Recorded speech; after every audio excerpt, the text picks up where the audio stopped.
kunci di sales itu ya kita harus banyak silaturahmi. Berarti pahalanya banyak ya bos, sales bos ya, silaturahmi terus. Ya betul, banyak sekali. Sampai sekarang masih banyak penjual, masih pegang corporate juga banyak? Masih sampai sekarang. Wis. Dan itu salah satu kalau kita mau main volume.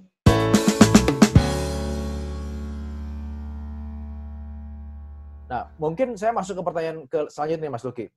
Waktu zaman awal-awal gitu Mas, jualan berat nggak Mas waktu awal-awal? Awal-awal pastinya berat Mas. Saya jujur aja, satu bulan pertama sampai 2 bulan pertama saya sempat ngedrop juga. Ya udahlah, saya bilang, saya mau cari kerjaan lain deh. Sempat interview di perusahaan. Saya sempat interview di perusahaan lain. Di salah satu perusahaan makanan lah waktu itu. Sales juga? Udah sempat. Enggak, bukan sales. Bukan sales posisinya. Karena pas awal-awal kita nggak tahu apa-apa ya, namanya mobil itu seperti apa, jalurnya kayak gimana. Dan akhirnya saya cancel ke sana, coba melanjutkan. Akhirnya baru terbuka Mas. Di bulan, ya kurang lebih jalan bulan keempat itu baru terbuka jalur saya. Mungkin apa yang saya tanam di 3 bulan pertama baru bisa dituai di 4 bulan sampai sekarang, alhamdulillah.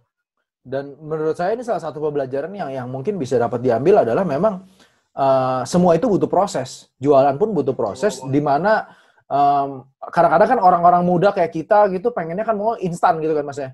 Berarti waktu awal-awal itu ada orang-orang yang memang mendukung dan memberikan kepercayaan dan mengembangkan Mas Luki juga berarti waktu saat-saat susah itu. Ada Mas. Karena waktu itu supervisor di dunia sales kamu pasti bisa lanjut. Dan memang 3 bulan pertama semua metode prospecting itu saya lakukan Mas. Mulai dari sebar brosur, pameran, canvassing, bahkan diusir di perumahan juga pernah. Masuk perumahan ada tulisannya, sales, pengamen, pengemis dilarang masuk. Pas saya lihat, ya Allah, saya bilang berarti saya sejajar sama pengemis dong kalau kayak begini. Bahaya. Makanya itu pengalaman saya. Cuman saya pertama saya dapat order itu, saya sampaikan dulu masih ada BBM lah ya, masih ada BlackBerry itu. WhatsApp lagi mulai-mulainya awal di tahun 2015 itu saya sampaikan ke semua teman-teman termasuk saudara semua keluarga, saya sekarang udah udah nggak di perusahaan pembiayaan lagi, saya di Toyota. Makanya sampai sekarang kan tagline-nya saya nggak mau dipanggil Bapak Luki, saya pasti Kang Luki Toyota di situnya. Jadi branding di awal udah disetting nih. Iya, karena saya asli orang Sunda dan memang logat saya nggak bisa dicuci. Mau dijadiin orang Inggris saya nggak bisa. Mau dijadiin orang Jakarta saya juga nggak bisa. Logat saya masih tetap orang Sunda. Nah, yang ngajarin lu suruh bikin branding kayak gitu siapa Bang? Saya sendiri. Karena saya selalu membrandingkan diri saya sebagai orang Sunda. Dan apalagi kita melihat lokasi ya Mas, karena saya lokasinya Tangerang, Banten dan sekitarnya, termasuk area Jawa Barat lah, Bogor kesananya. Bahasa daerah itu lebih membuat kita mudah dalam melakukan negosiasi dengan customer. Rata-rata kan customer saya banyak kan orang Sunda juga. Nah dari situ baru saya dapat order pertama itu teman kuliah saya. Oh gitu? Saya mau beli mobil yang murah buat keluarga kecil. Akhirnya saya tawarkan produknya dan dia mau. Dari situ mulai kebuka. Order kedua dari kakaknya ibu saya. Pasti yang terdekat dulu, teman kuliah, keluarga. Dari situ mulai tercipta referensi. Berarti terbukti ya bro? Berarti terbukti ya? Maksudnya kan semua dari dulu kan ajarannya adalah kalau lu baru mulai jualan, lu mulai dari lingkungan ring pertama kan istilahnya kan? Lu dari lingkungan sekitar. Ring satu kita. Dan apa orang-orang kan pada mikir bilang, gue nggak enak kan, nanti gue dikiranya ini nih MLM lah, jualan ini nawar-nawarin ke saudara, ntar kalau ada apa-apa gue nggak enak nih. Tapi memang itu sebagai batu loncatan buat Mas Luki juga ya berarti? Iya, betul. Dari situ kalau kita mau ciptakan referensi, pertama kan teman kuliah, saudara kita itu pasti punya teman lagi. Dan dia punya saudara lagi juga dari istrinya atau teman-teman anaknya. Dan dari situ pasti tercipta referensi. Yang penting kita memberikan pelayanan yang maksimal, memuaskan. Walaupun memang kenal saudara atau teman, tetap kita kasih pelayanan yang luar biasa lah ya. Harus tetap, Mas. Apalagi sama saudara. Kalau sama saudara itu customer seumur hidup. Iya. Saya cuma bisa menjual. Tapi kalau misalnya ada kerusakan, pasti teleponnya telepon ke saya, bukan ke bengkel. Nah, dulu berarti awal-awal jualan sebulan rata-rata berapa, Bos? 1 gitu, sebulan ada apa? 0 malahan? Kalau training itu, targetnya memang 3 bulan pertama itu 4 unit. 4. Dapat tuh? Target pertama 4 unit. Dapat nggak? Saya nggak dapat. Nggak dapat. Makanya 3 bulan awal itu saya cuma jualan 2. Makanya dari situ saya memutuskan kayaknya saya mesti pindah lagi. Tapi supervisor saya bilang, saya kasih perpanjangan waktu kamu sebulan. Saya pokoknya akan perpanjang kamu. Kamu nggak usah berkecil hati. Kamu bisa kok. Bukan orang yang nggak bisa. Pas bulan keempat itu baru tuh saya jualan 5. Oh, jadi lu bulan keempat langsung tembus 5 nih? Ya, dan itu anak training kan. Anak training tiba-tiba jualan 5 kan heboh juga. Berarti baru lu ketua ya. Itu dari keluarga dan ring 1 berarti kebanyakan ya? Saya jualan 5 di bulan keempat. Yang pertama itu ada yang dari pameran 1. Terus yang dari keluarga ada lagi 2. 1 lagi itu mantan bos saya di perusahaan sebelumnya. Lu prospekin juga. Sebelum saya pindah kan ditanya, lu mau pindah kemana? Ke Toyota. Mau jadi sales? Enakan di sini kali, training center. Keluar kota mulu tiap bulan naik pesawat. Ya bos, mau coba nyobain aja lah, pengen cari duit lebih. Itu aja sih.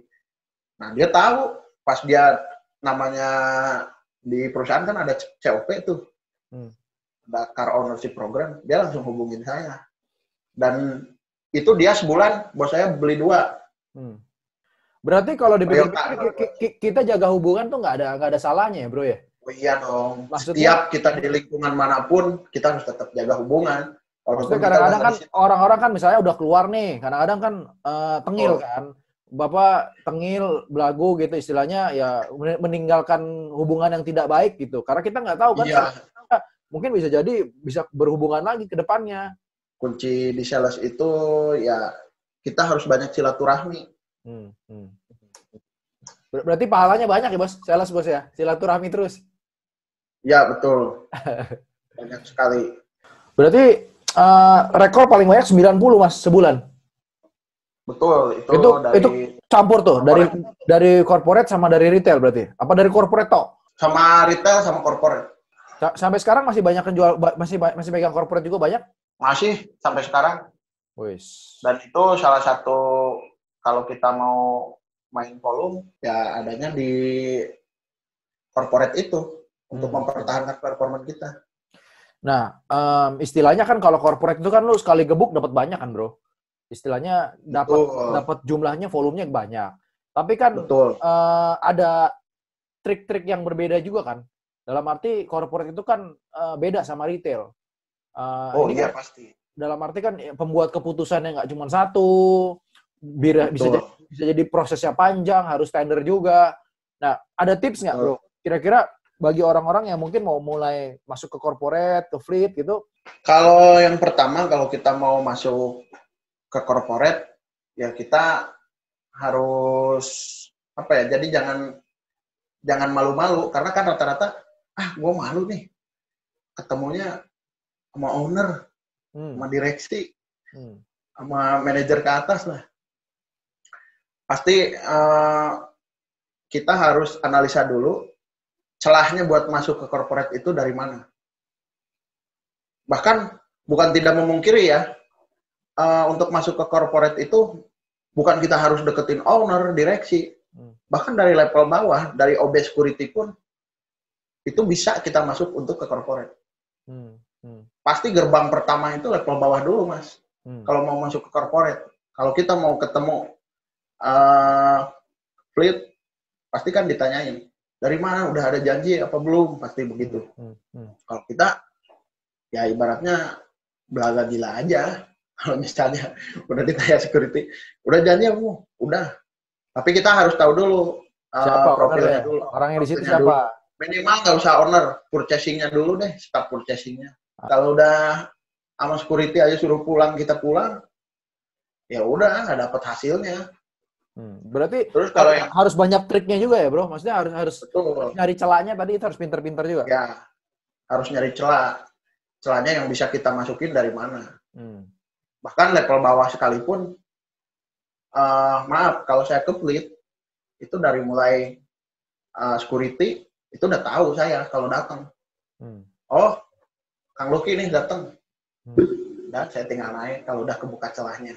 Ke lantai atas, ketemu sama orang-orang fleet. Karena bukan tidak dipungkiri, Mas. Level terkecil itu bisa jadi kunci rezeki kita. Rezeki bukan berarti harus datang dari owner, direksi, dan sebagainya. Bukan datang dari orang yang berpangkat. Dari orang-orang yang levelnya bawah juga bisa membuka pintu rezeki kita. Terus kalau memang kita udah berhasil masuk, kalau lebih main dengan fleet sih, lebih ke komitmen aja. Pasti kan di awal tuh kalau kita udah berhasil dapetin tender, komitmennya aja. Komitmen kirim unit kendaraan, komitmen surat-surat jadi. Janji-janjinya lu tepati lah. Betul. Surat-surat harus jadi tanggal segini, bisa kirim tanggal segini. Ketersediaan unit juga. Dan biasakan kalau untuk fleet ataupun perusahaan, kita bicara pahit aja. Harus bicara pahit. Bukan kalau fleet juga sih. Kalau retail juga sama. Sekalipun nggak ada barang. Kalau lo fleet ngomongin pahit, apa nggak kalah tender, Bos? Nggak usah takut, Mas. Nggak usah takut kalah tender. Ketika kita ngomong pahit, unit ini nggak ada, kita sampaikan estimasinya segini. Semua bisa dinegosiasikan kok. Hal-hal yang kayak begitu bisa dinegosiasikan. Namun kalau memang mereka urgent, ya kita bisa mengambil tipe-tipe unit yang ada. Misalnya, Pak, Bu, untuk tipe ini kita nggak bisa nih kalau urgent. Mungkin nggak apa-apa ke dealer lain. Tapi kita ambil yang cari unit lah. Kita ambil yang ada nih, yang ready ini. Nggak bisa, misalnya nggak bisa semuanya. Kalau saya pasti bicara pahit. Kalau memang ibu berkenan, bapak berkenan di bulan sekian, pasti saya ambil, Bu. Tapi kalau misalnya belum berkenan, daripada saya mengecewakan, lebih baik nggak apa-apa ke tempat lain juga. Nanti Luki ambil yang unit yang ready-nya aja dari ibu atau bapak. Berarti di satu sisi juga kita harus memperhatikan benar-benar si kebutuhan customer ya. Maksudnya kepuasan customer itu kita harus jaga. Walaupun memang bisa jadi kita nggak dapat semua SPK-nya atau PO-nya gitu, tapi yang penting kita harus jaga ekspektasi dia dan juga kepuasan dia. Betul. Harus tetap kita jaga. Sekalipun dia batal mengambil sama kita harus tetap jaga, Mas.